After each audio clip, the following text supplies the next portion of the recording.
Welcome back, everybody. Today we're going to conduct an experiment with an investigable question.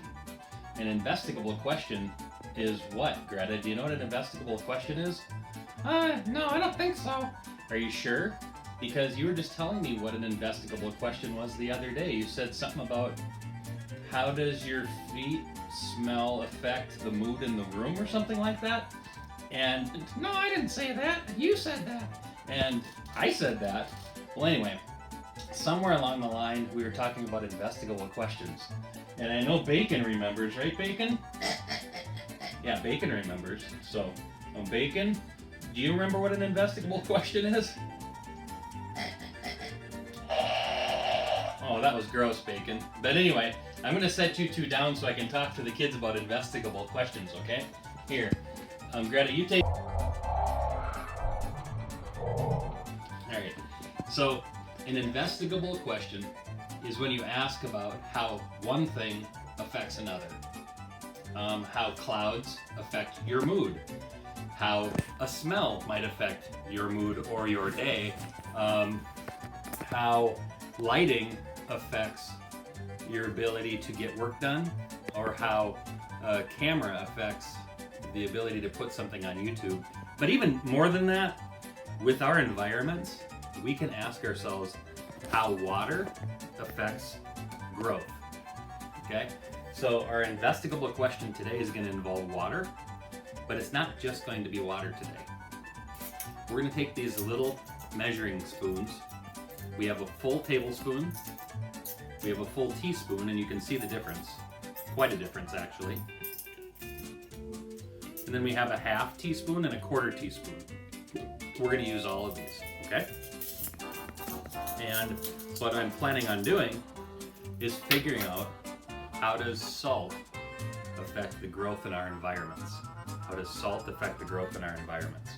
So we have 4 different environments here, and I've tried to rescue as many of these little critters as I can and put them in the investigable portion, or the container that will only receive pure water. And this is natural spring water that you can buy at Cub Foods. This is, it just comes straight from the ground. They have a spring, and I don't know if people just gather up all the water and then suck it up through straws and spit it out into these things, or how that works, but they have a way of getting water into bottles. And so, and then I also have my Teenage Mutant Ninja Turtle cup, because Justin the other day was telling me how much he loved Teenage Mutant Ninja Turtles. And so Justin, I got this cup for you, okay? We're not using the Emmett cup today. So sorry Stella, sorry Emmett and all the whole family. We're using the Justin Teenage Mutant Ninja Turtle cup. So these containers are ready for some water. I haven't watered them in a few days. And so what I'm gonna do is unscrew the cap here, and I'm just gonna pour in. I have a little mark inside the cup. Okay, it just basically is about a ½ inch above the bottom of the cup. And then this right here, this is going to be my no salt terrarium. Okay, so I'll just pour that in. No salt, just regular water that all the critters and plants can enjoy. All right, now try this again. I want to water the next one.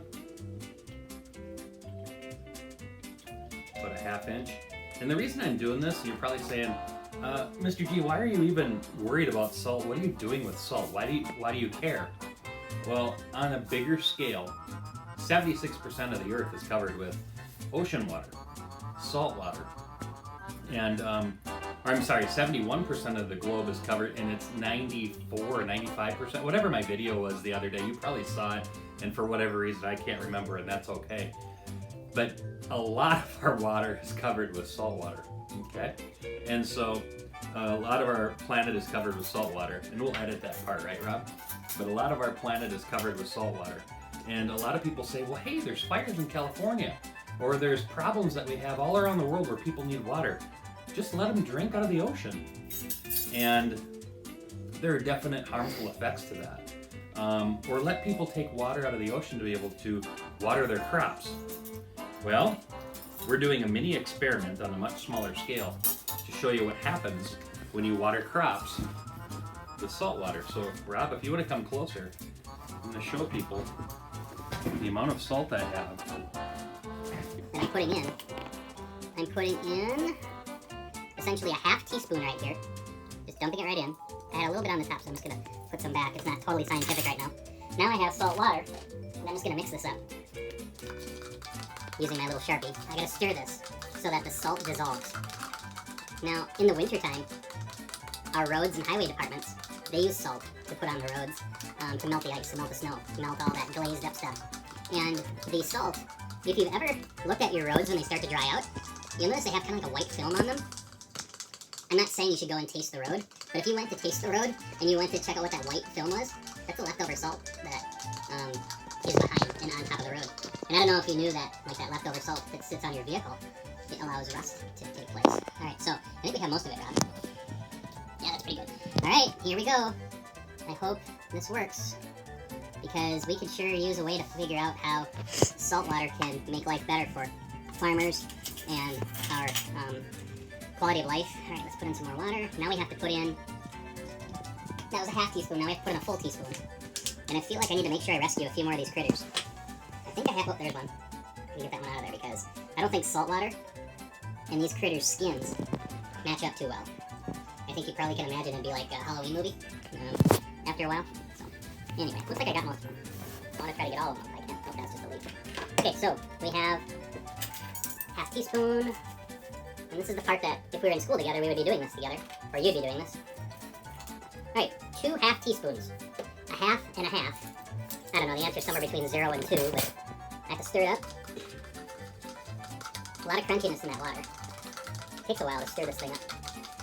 So a lot of our groundwater that we have, that's already been filtered through the soil and filtered through tree roots and filtered through all these things, and it drops into the underground aquifers, that's gone through a process of purifying. And then our city, whether it's Anoka, Ramsey, Champlin, Blaine, Twin Rapids, you name it, any of our cities around here, but what they do is they take that groundwater and they add the tiniest little bit of salt to it. So if you ever drink your water and it smells like you're at a swimming pool, that's kind of that, well, not here, I guess maybe I did that wrong, but that's that idea that you have just the littlest faint hint of salt in your water to purify and kill any germs.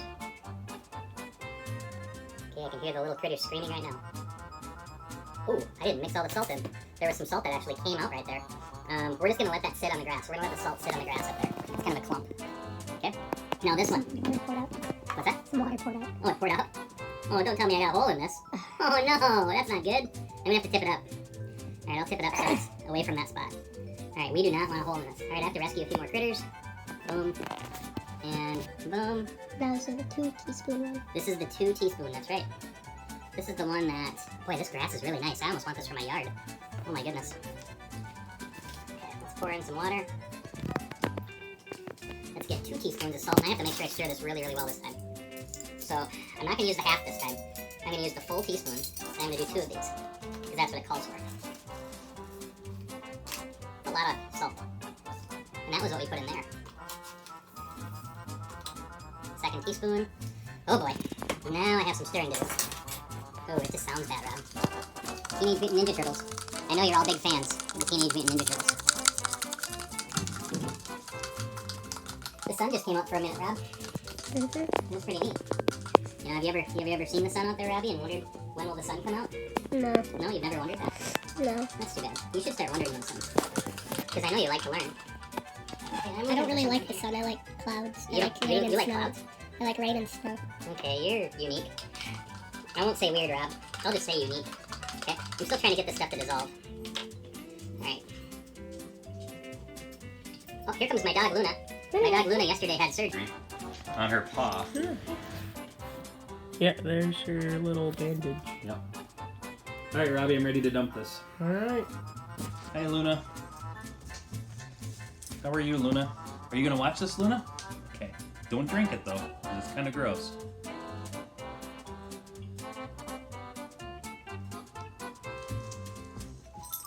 Okay. And we had some salt. Oh, let's come out of here. That didn't dissolve.